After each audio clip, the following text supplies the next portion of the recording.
Master minds commerce చదవాలనుకునే 10th inter విద్యార్థుల తొలి ఎంపిక. హైదరాబాద్లోని జీడిమెట్ల పోలీస్ స్టేషన్ పరిధిలో ఉన్న ఎన్ఎల్బి కాలనీలో మనం ఉన్నాం. ఇక్కడ ఒక ఘోరమైన విషాదమైన ఘటన ఒకటి చోటు చేసుకుంది. కేవలం 10వ తరగతి చదివే ఒక కూతురు తల్లి తన ప్రేమకు అడ్డం వస్తుందని చెప్పి హత్య చేసిన ఘోరమైన ఘటన హైదరాబాద్ను ఒక్కసారిగా ఉలిక్కిపడేలా చేసింది. స్థానికులంతా కూడా భయభ్రాంతులకు గురైన పరిస్థితి. ఎందుకంటే ప్రతిరోజు స్కూల్కి వెళ్ళి వచ్చే అమ్మాయి ఒక్కసారిగా తన ప్రియుడితో కలిసి ఇంట్లోనే తల్లిని గొంతు కోసి చంపేసిందంటే ఇక్కడ ఉన్న వాళ్ళందరూ కూడా ఒక్కసారిగా భయానికి గురైన పరిస్థితి. ఒక్కసారి ఈ ఏరియా అంతా కూడా ఉలికిపాటుకు గురైంది. ఇదే మనం ప్రస్తుతం ఎవరైతే హత్యకు గురి కాబడ్డారో లలిత తన పేరు. సో తనకు సంబంధించి ఇక్కడే ఈ ఇంట్లోనే వాళ్ళు 3 నెలల క్రితమే కిరాయికి వచ్చారు. సో కిరాయికి వచ్చిన నేపథ్యంలో తనకు 2 కూతుర్లు, ఇటీవలే భర్త చనిపోతే మరొక వివాహం చేసుకుంది.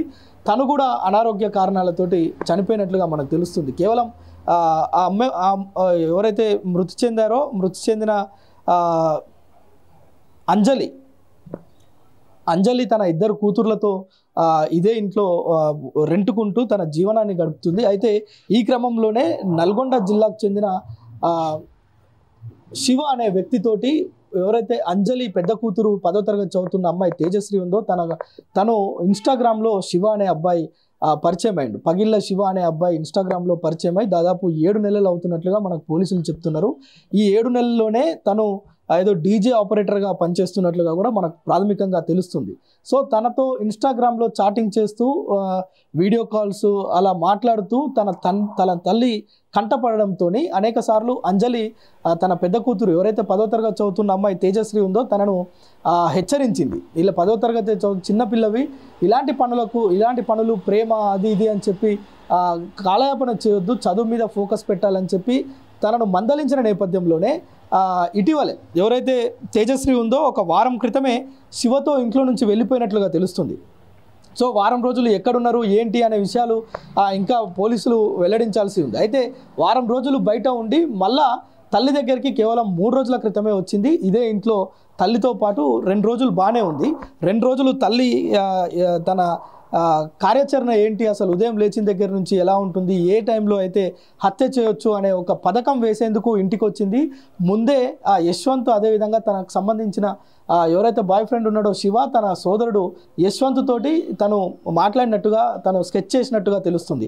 సో స్కెచ్ ప్రకారమే తను 3 రోజుల క్రితం ఈ ఇంట్లోకి వచ్చింది. తల్లితో మంచిగా ఉంటున్నట్టు నటించింది.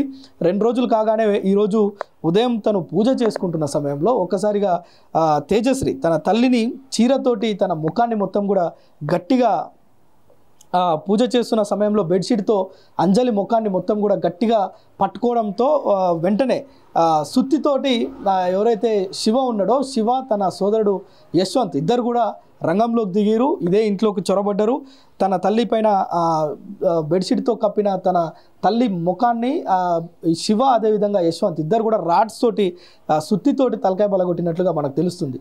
అయితే వాళ్ళు తలకాయ పగలగొట్టి చనిపోయిందని బయటికి వెళ్ళిన క్రమంలోనే అంజలి ఇక్కడే ఉండి తన తల్లి చనిపోయిందా లేదా అని నిర్ధారించుకునేందుకు ఇక్కడ ఉండొచ్చు. అయితే కొద్ది క్షణాలైనాక కాళ్ళు చేతులు కదిలిస్తుంటే మళ్ళీ ఫోన్ చేస్తే యశ్వంత్ అదేవిధంగా శివ ఇద్దరు కూడా మరొకసారి వచ్చి తన పీక కోసినట్లుగా కూడా మనకు పోలీసులు అయితే ప్రాథమికంగా చెప్పారు. అయితే నిజానికి ఇంత దారుణానికి ఒడిగట్టాల్సిన అవసరం ఉందా?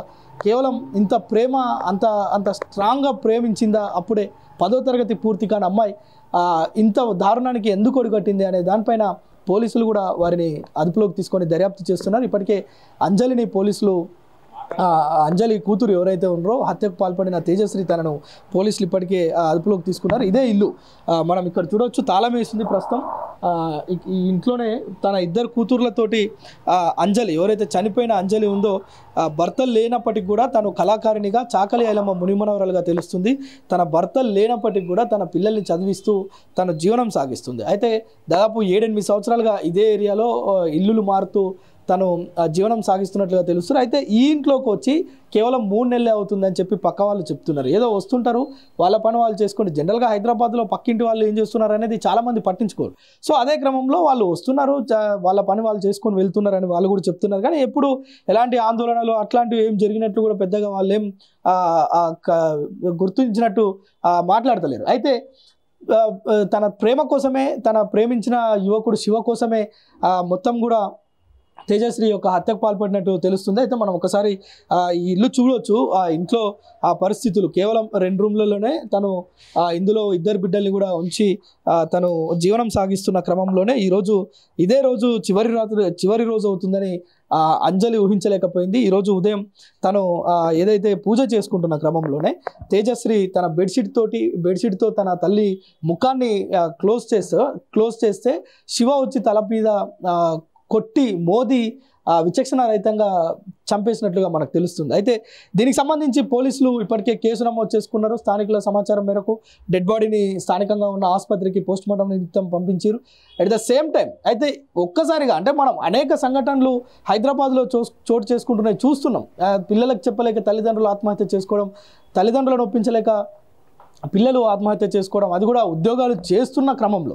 కానీ 10వ తరగతి అమ్మాయి 9వ తరగతి అయిపోయి 10వ తరగతి నిన్న మొన్ననే స్కూల్స్ ప్రారంభమైనాయి. చక్కగా 10వ తరగతికి స్కూల్కి వెళ్ళాల్సిన అమ్మాయి తన ప్రియుడి మోజులో పడి, అసలు మోజు కూడా అనాలా లేదా తెలియదు. ఆ పిల్లకు అసలు అది ప్రేమనా లేదంటే మోజా వ్యామోహమా ఏంటో అర్థం కాని పరిస్థితిలో ఈ యొక్క దారుణానికి ఒడిగట్టినట్లుగా అయితే మనకు తెలుస్తుంది. స్థానికులైతే కూడా మొత్తం ఈ ఏరియాలో ఉన్న వాళ్ళంతా, ఎందుకంటే చాలా ప్రశాంతంగా ఉన్న ఆ ఏరియా ఒక్కసారిగా భయభ్రాంతులకు అంటే వారంతా కూడా ఉలికిపాటుకు గురైనట్లుగా మనకైతే తెలుస్తుంది.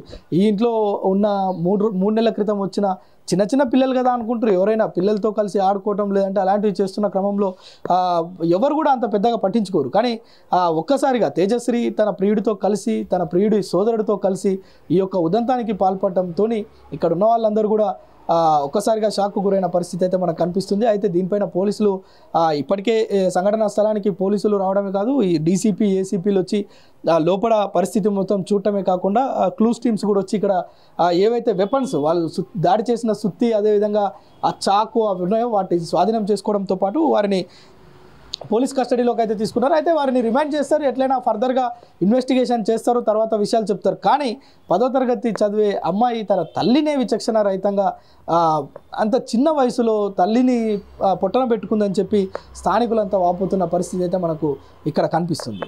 సుమన్ టీవీలో మీ పర్సనల్ అండ్ బిజినెస్ ప్రమోషన్స్ కోసం కింది నెంబర్కి కాంటాక్ట్ చేయండి.